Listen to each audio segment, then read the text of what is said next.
Kei te whakarite te kapa whana poikiri taiohi Māori ki te tākoro kia kānata hei tērā marama.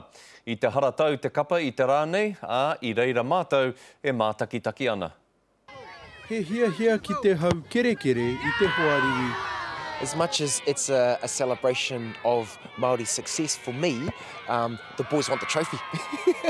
Hei ngā wiki tata nei tae mai ai te kapa o kānata, kei te mōhio rātau he pakanga nui kei te haere. They're a coalition of players from about 4 different academies throughout Canada, so they promise to be pretty tough. I whakatūria te kapa nei ki te whakanui i te whana poikiri Māori, i te ekenga o te poikiri Māori ki te toru tau. And what we've been doing for the last 2 years, is preparing ourselves, hopefully for a game of this magnitude. And earlier this year we got an invitation from the tourists coming down to the South Pacific, so we jumped all over that. Aha koa ngā tau mahatanga, kai a rātau ngā kaiwhakaako matatau ki te poipoi i a rātau. He kaitiaki whainga ōmua tētahi o rātau kaiwhakaako takirua a Ross Nicholson mo te kapa o Aotearoa.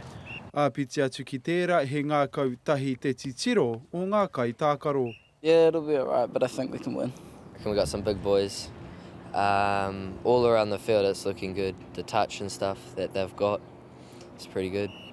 Hei te tuawhitu o Hereturi Kōka pakanga ai ngā kapa nei. He ta Gardner, te karere.